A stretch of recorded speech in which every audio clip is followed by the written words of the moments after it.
boa tarde a todos. Sou Giovanni, sou líder de assuntos estratégicos da Timos Energia e sócio também na consultoria. Vim comentar aqui, agradecer primeiro o convite, né, por estar nesse evento aqui. Vim comentar um pouquinho sobre a perspectiva de projetos Waste to Energy aqui no Brasil e falar dessa aliança legítima, né, entre os setores elétrico e de saneamento aqui nesse contexto. Bom, mas primeiro comentando um pouquinho da Timos, né? Nós somos uma consultoria focada no setor elétrico, né? A gente tem basicamente dois ramos de atuação na empresa. O primeiro deles é o de gestão de clientes do ACL, né? Para quem não conhece, o ACL é o Mercado Livre de Energia.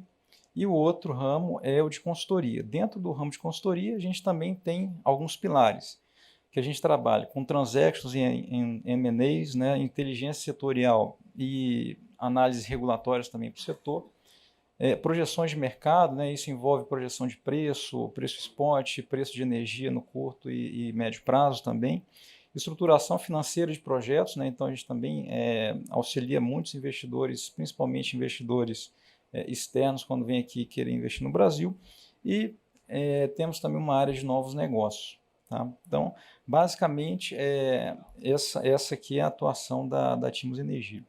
E entrando um pouquinho já aqui no assunto, né, pessoal, da palestra, o que acontece? Hoje a gente fala muito de transição energética. Né? A transição energética, eu comento sempre e trago sempre um exemplo que ela é muito voltada para os 7Ds que a gente fala. Né?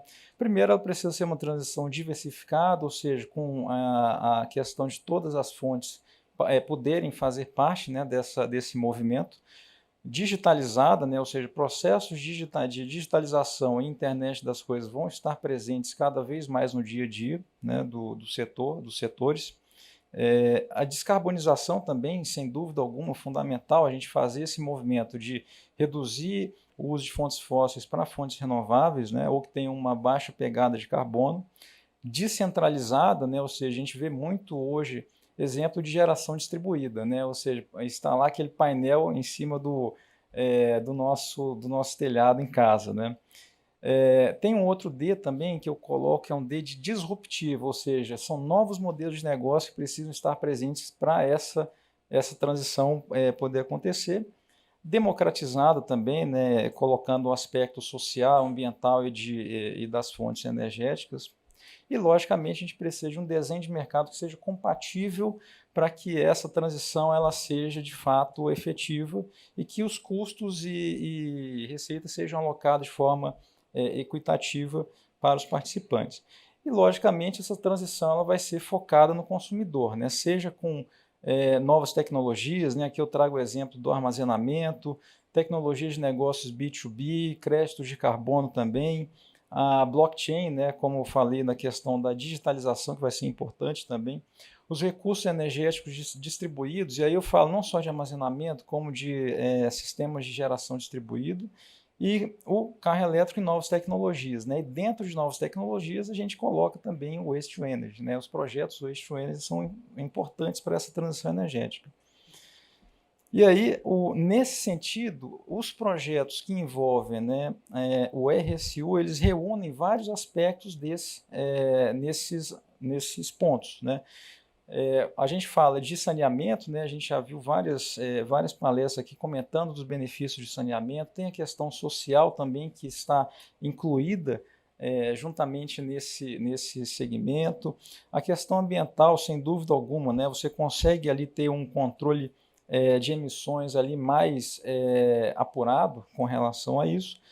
Sem dúvida alguma, sustentabilidade, né, o foco na sustentabilidade. A produção de energia renovável, né, por meio desses projetos que utilizam a RSU e, logicamente, um aspecto econômico razoável, fundamental aqui para a manutenção do modelo de negócio. Né. Esse gráfico aqui é interessante, pessoal, porque o que acontece? Isso aqui é de um estudo, de um artigo que eu quis trazer para a nossa reflexão aqui, o seguinte.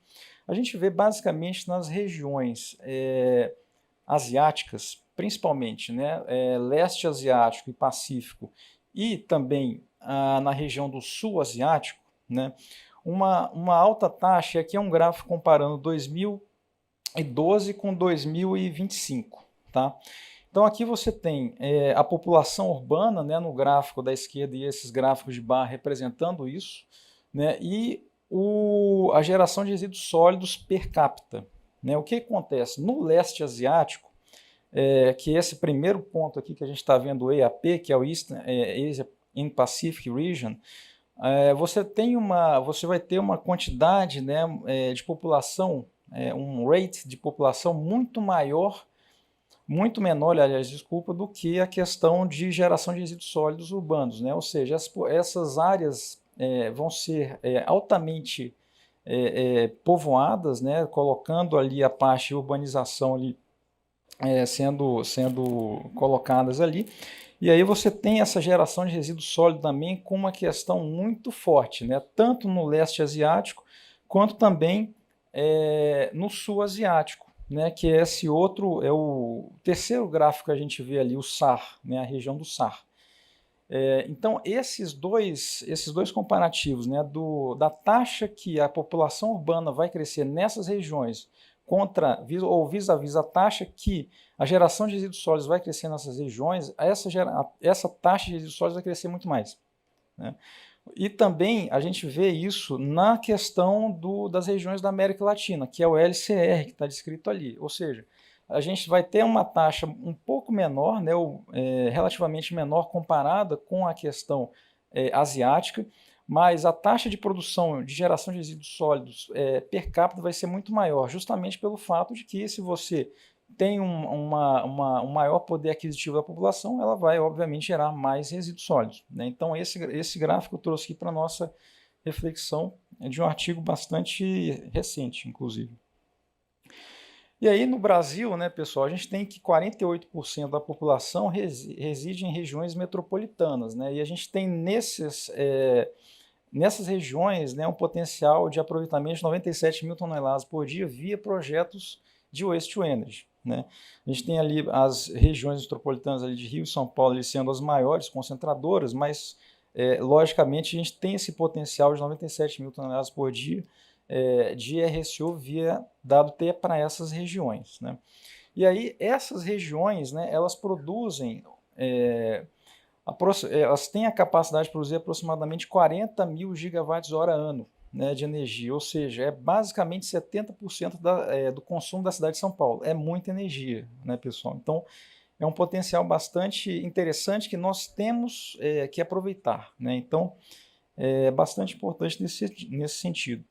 E aí, logicamente, né, a gente tem a questão do Plano Nacional de Resíduos Sólidos, né, que a gente, vocês já comentamos aqui também, né, nas outras palestras, mas é claro que esse potencial ele precisa ser colocado em prática. Né? Não tem que estar só na letra, mas também tem que ser colocado em prática para que a gente possa alcançar essa projeção aí ao final de 2040. Né? Além disso, né, dessa projeção de 2040, né, também no PNRS, a gente tem como meta ali para a instalação de usinas Waste to Energy um total de 994 megas até 2040. É bastante coisa.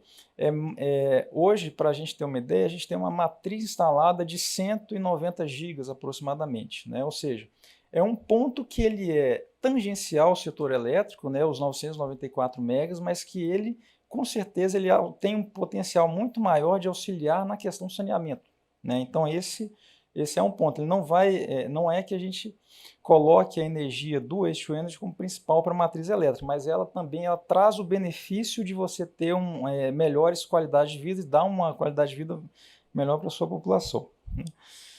E falando um pouquinho de modelos de negócios, né, eu trouxe aqui alguns modelos de negócio que as empresas e usinas Waste to Energy elas podem utilizar. Né? O primeiro deles, né, que seria uma receita principal ali desse negócio, seria via leilões. Né? Leilões centralizados de energia, como a ANEEL já faz hoje, né? Esses leilões eles serem voltados para essa tecnologia de Waste to Energy. Né? Tem um outro modelo também de negócios que aí você tem via chamadas públicas das distribuidoras locais de energia, ou seja, a distribuidora vai lá, faz o processo de leilão, né, como se fosse um leilão, só que regional, e aí os empresários e empreendedores eles vão lá e bidam nesse tipo de chamada pública. Né? Tem um outro modelo de negócio também, que é o da mini geração distribuída, né? Justamente porque aí você consegue, dentro hoje do modelo de geração distribuída previsto pela ANEEL, você consegue compensar os créditos das suas unidades consumidoras, logicamente voltado para consumidores residenciais, pequenas cargas, né? Além disso, também tem uma questão de cogeração bastante importante, né, que você também pode fabricar energia para o seu próprio consumo, né? Aqui eu colocaria, inclusive, modelo de autoprodução de energia, só que o modelo de autoprodução de energia, hoje você tem algumas formas de fazer, basicamente, né, ou por equiparação, o seu consumidor precisa ter uma carga igual ou superior a 3 megas de demanda contratado na distribuidora local, ou por arrendamento, que não tem essa restrição, né? Então, quem não faz pelo modelo de equiparação, que não tem a carga específica pela regulação, faz pelo modelo de arrendamento, mas também é um modelo que pode ser aplicado aqui junto com ou adicionalmente com o modelo de cogeração. Além disso, né, você tem ali um mix, né, você pode utilizar o mix também de eletricidade, combustível e cogeração, né, vendendo esses produtos ali, tendo receita adicional para o seu projeto de WTE, e a eletrificação da frota de veículos públicos, também contribuindo aí para as reduções de gases de efeito estufa.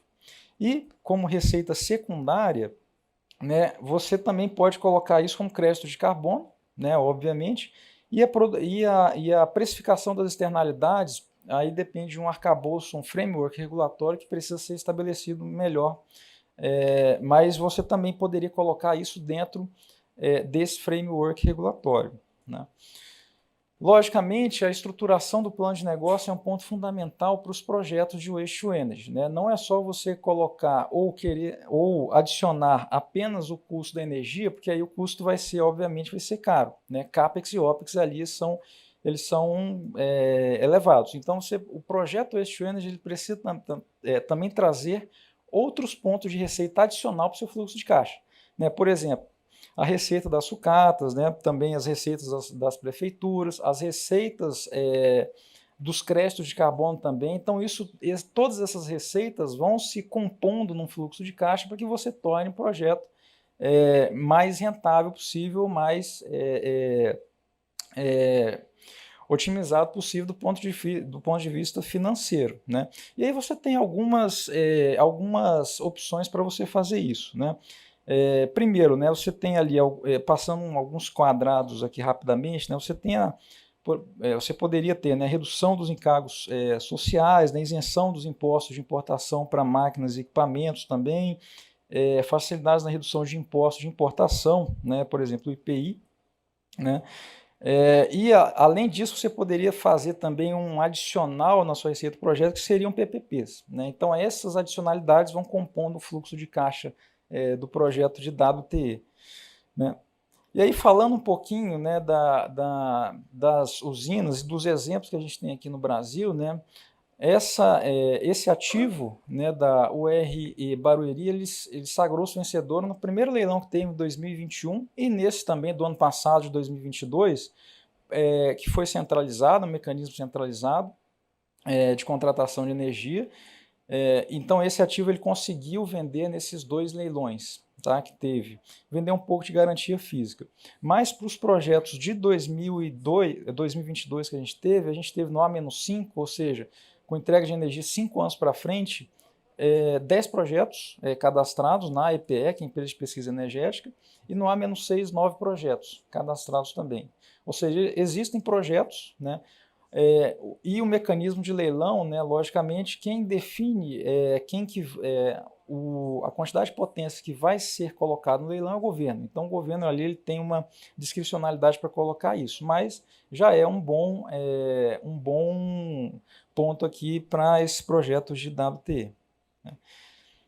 E aí, fechando aqui, né, pessoal, os projetos de WTE certamente eles têm muito a contribuir com o setor elétrico, né? Primeiro, né, a gente tem a questão das externalidades, por exemplo, de custos evitados com investimentos de distribuição também naquele modelo de autoprodução de energia ou de geração distribuída, né? Então você consegue colocar o seu projeto e você consegue alimentar as casas que estão próximas ali dessa usina, né? Custo evitado nas perdas da distribuidora, logicamente, né, porque você tem uma menor distância ali das suas cargas vis-à-vis a geração de energia, e o aumento da confiabilidade local para o fornecimento de energia. Modelo de negócio, né? Com relação ao modelo de negócio, a manutenção desse produto específico para os projetos de RSU ele é vital, importante também, sinaliza um sinal do governo interessante para desenvolvimento da própria tecnologia e concatenação com o setor elétrico aqui. Falando um pouco da tecnologia, claro, né, esse tipo de projetos possuem uma tecnologia muito alta relacionada à operação e manutenção deles, né? Então, tem o estado da arte, né, de tecnologia sendo agregados a esses projetos e, logicamente, a capacidade de geração dos projetos Waste to Energy, né, como eu falei, os 994 megas, né, eles não visam solucionar os problemas do setor elétrico, mas sim ter ali uma adicionalidade à questão de aspectos ambientais e sanitários também do país. Eu acho que era isso, pessoal.